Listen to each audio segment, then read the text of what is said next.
Hey guys, welcome to SmackDown Wrestling Reviews. I am your host, Boise, and this is SmackDown Live Review. We have a packed episode for you. What happened with Samoa Joe last week? These are questions which will be answered. Becky Lynch has a surprise for the Super Showdown, and Aiden English has a videotape to explain his actions as well. Let's have a look. This is SmackDown Live. Hit the music.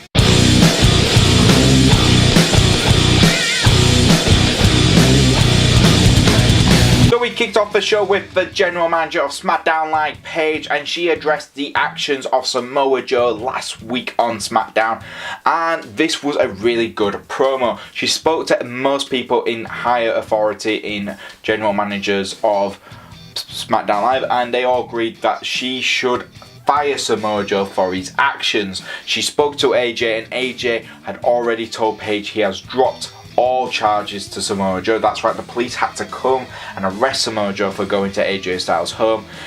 He dropped all charges, and he stated that he wants Samoa Joe at Super Showdown. Then this cut to a satellite video where AJ Styles cut probably one of the best promos he's had since being on SmackDown Live. I think this is one of the best I've seen, where he's seen physically, mentally shooken from what Samoa Joe has brought to his home, to his mental health. It's brilliant and well performed by AJ Styles. He says he's going down to Australia and burying Samoa Joe. I just thought this was fantastic. Joe has not been shown on SmackDown Live this week either.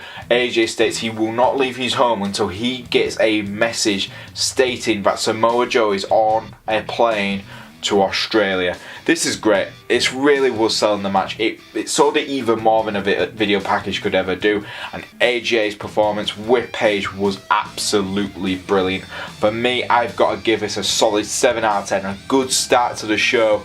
Let's just keep it up. Next up, we got the first match of the night, and it was a mixed match where we saw R-Truth and Carmella taking on Andrade, Cien, Almas, and Zelina, Vega.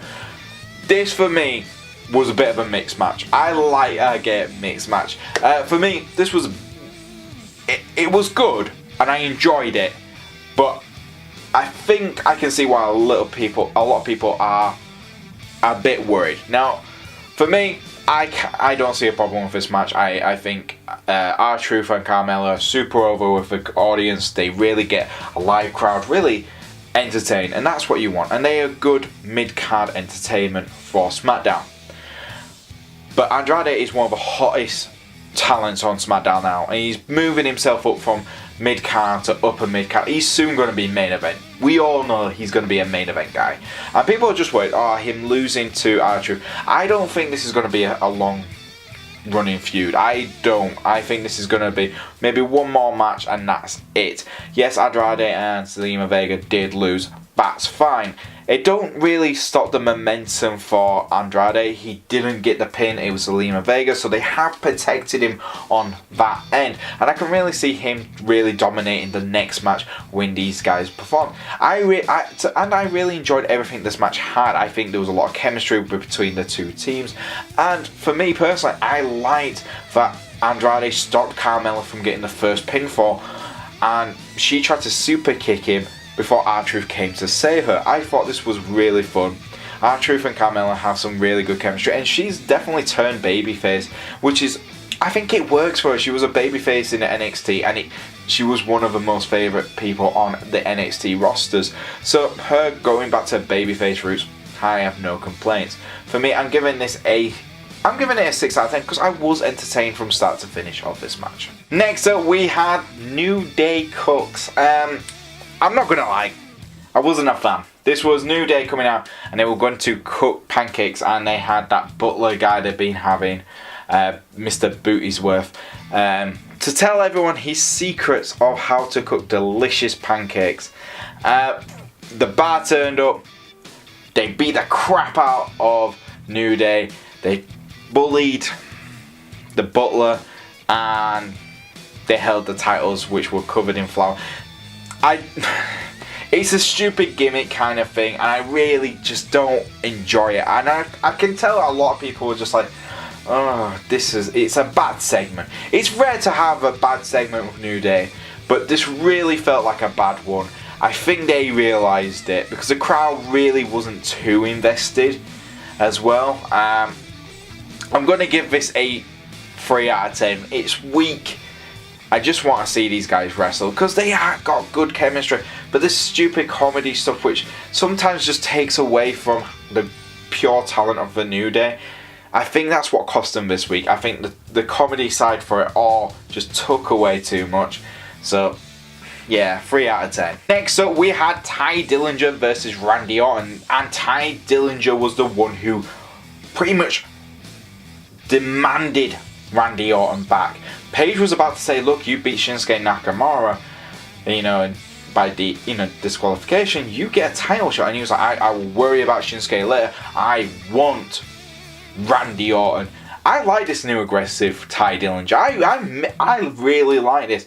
And Randy Orton is the perfect opponent to give Ty Dillinger this push in the right direction. I think Ty has been overlooked far too long on SmackDown Live, and I think Randy Orton, yes it is, a lot of people go, well, Randy Orton's just finished a great series of matches with Jeff Hardy, why is he going to someone like Ty Dillinger who's not really been seen after? Well, it makes sense.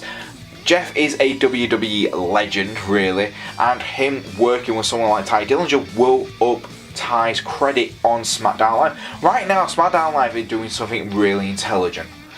It just feels like the mid-carders have something to do, the main eventers have something to do. The only people who really don't feel like they've got much to do right now are the tag teams, but they've got such a stacked tag team division on SmackDown Live. It's no surprise. In fact, not all of them are going to be on the show a lot. Everyone else who are single competitors just feel like there's something going on. Ty Dillinger and Randy Orton, there is chemistry there, and I really can't wait to see what comes next. Randy is a sadistic heel, and this works perfectly. What he did to Ty Dillinger in this was absolutely disgusting. The match didn't even start.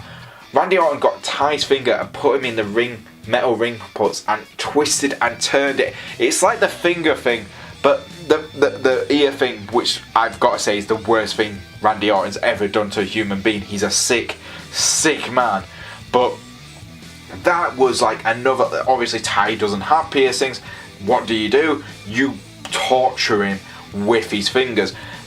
I enjoyed this. I really enjoyed this. I hope this continues. I'm giving this a 7 out of 10. Well done, Randy Orton and Ty Dillinger. I wish Jeff Hardy was back at some point. Next up, we had the videotape from Aiden English one night in Milwaukee. I like this cheap kind of entertainment sometimes. This was definitely great. You had Rusev and Lana in the center of a ring. You had Aiden English at the entrance, and he shows this video of him practicing entrance songs for Rusev Day. Lana knocks on the door. The clip stops just when she says, I want you. Now, Rusev's face drops. Everyone's like, oh! You can tell there's another part of this. There's another part where the sentence continues. You can tell it stops mid-sentence. But this was so good at getting the crowd's reaction. Rusev sold it brilliantly, which was fun and exciting. It's a great way. Let's be honest. It's like Emmerdale on Coronation Street over here in the UK. It's that stupid little, soap opera kind of show kind of thing where you know what's going to happen, but it's that best bit about SmackDown Live sometimes. Some of these things where it really does work more on here. I enjoyed it. I can't wait to see how this continues with Rusev, Aiden. I want them two to fight soon. I really want those two to fight. But really entertaining. I can't wait for just a conclusion now. I want to see how this all concludes, and it did exactly what it needed to. It got people booing Lana. So Rusev is definitely the babyface, but my god, the manipulation of Aiden English is very much entertaining at best. I'm going to give this a 6 out of 10. Next up, we had Daniel Bryan versus Shelton Benjamin with the Miz on commentating. and this was brilliant. I enjoyed this full on. This was Shelton Benjamin wanted an opponent. He's sick and tired of waiting for opportunities on SmackDown Live, and he finally got one taking on Daniel Bryan. And The Miz is just brilliant on commentating. I can't say anymore. He's so underrated how good he is. I know a lot of people are finally waking up to how good The Miz is on commentating, how good he is in the ring. This was just pinnacle Miz being brilliant while talking. And Shelton Benjamin got a surprise win because Daniel Bryan was distracted by The Miz. This match wasn't going to be anything special. We knew this from the start. But one, it did several things. It's definitely building up the Super Showdown match between The Miz and Daniel Bryan. Two, it's a massive victory for Shelton Benjamin. No matter what now, Shelton Benjamin has finally got a bit of a shot in the arm to move him up the ranks. Like I said, he's a mid-carder who hasn't been forgotten about, just like Dillinger, but they've given him an opportunity, and I think this is really going to work for him. And let's be honest, this whole match was just an angle towards Daniel Bryan and The Miz, but it still had that Shelton Benjamin feeling like a more aggressive heel, which you need to see. I like this. I really enjoyed everything involved in it. Shelton Benjamin getting the surprise win, Daniel Bryan getting it, just continuing that, and The Miz beating up Daniel Bryan after the match really worked for me. It's getting an 8 out of 10. It was entertaining from start to finish. Next up we had Asuka versus Peyton Royce. Just look at the review which I gave it pretty much last week. It wasn't last week, it was Billy Kay last week, but it just doesn't feel like... It feels like rushed. We all know this is last minute kind of throwaway match of that. Oh, these guys have a match on Saturday as well, so there you go. And it's just an absolute mess. I don't think anyone's enjoying it. I want Asuka to be the big, scary, or not big, she's not really big, but I want her to be the scary, intimidating contender. And she just, I just want. If someone told me a year ago this was happening to Asuka, I would have slapped him across the face. I just can't believe what's happened. It's getting a 3 out of 10. Last but not least, it was Becky Lynch's surprise for the Super Showdown Down Under, and this was great. This was a really strong promo by Becky Lynch where she talked about how she is sick and tired of WWE overlooking her. She is currently the SmackDown, Women's Champion, and yet she's not shown on any promotional work for Super Showdown. She fixed that, by the way, showing an awesome poster of her holding the women's title with Charlotte on the floor. Just looked great. Becky just cut a promo which does work. You could tell the crowd believed everything she said. She believed everything she said, and that's the key of it. Charlotte Flair comes out, and immediately the crowd just look at Charlotte and start booing her. This is something I always find is interesting with WWE. The Miz is the perfect heel. Look at The Miz as the perfect heel right now. The fans don't cheer for him. Well, they do when he's saying the correct things. Pretty much when he's speaking the truth. But when it's in a match, they don't cheer for him. They boo him. Becky, they cheer for her in the ring. They cheer for her out the ring. They cheer for her when she's cutting a promo. Becky Lynch she's a heel. She's cutting a heel promo. She's cutting but the thing is, her aggressiveness, the way she feels about the company treats her, everything like that, the fans absolutely agree. And they honestly see Charlotte as that one of, you're the one taking the light away from Becky Lynch. You're the one who's taking away these opportunities. And the crowd don't want Charlotte right now. They don't want Charlotte to be the good guy. No matter how much WWE put that into it, they don't want her to be the baby face.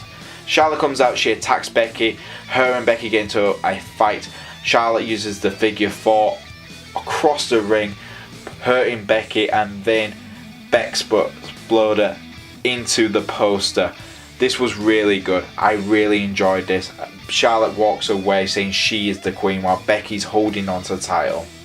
For me right now, WWE have got a fantastic story. It's really hot right now, and both women are going into Super Showdown very, very strong. For me, I'm going to give this an 8 out of 10. I cannot wait to see what happens on Saturday. And there you go, guys. That is SmackDown Live. What did I think? I think it was a lot stronger than what we got for Raw. There was some bits which were weaker, but definitely the majority of the show really built up talent, and that's the important thing. Super Showdown does feel like a big thing for SmackDown Live. It feels more of a big thing for SmackDown than it does for Raw. And for me, you have the WWE title and SmackDown women's title both on the line, yet Raw doesn't have any of its major titles on the line. It just tells you something, doesn't it? Really does. That there's no major titles from Raw going on the line, but SmackDown have these opportunities. And I think that the abilities to get Shelton Benjamin, Ty Dillinger more involved in the show, just like they are doing with R-Truth. I just think it really is working right now. But what was your favourite bit of the show? Leave it in the comments below, guys. And if you do like our videos, please like, subscribe and press the notification so you can keep up to date with all our videos here at Smack Talk Wrestling. If you want to follow us on Twitter, you can do. It's at Smack Talk YouTube. If you want to follow me on Twitter, it's at Boise88. And I'll see you guys next time on Smack Talk Wrestling Reviews. I kind of forgot what I was going to say then. Weird. Bye.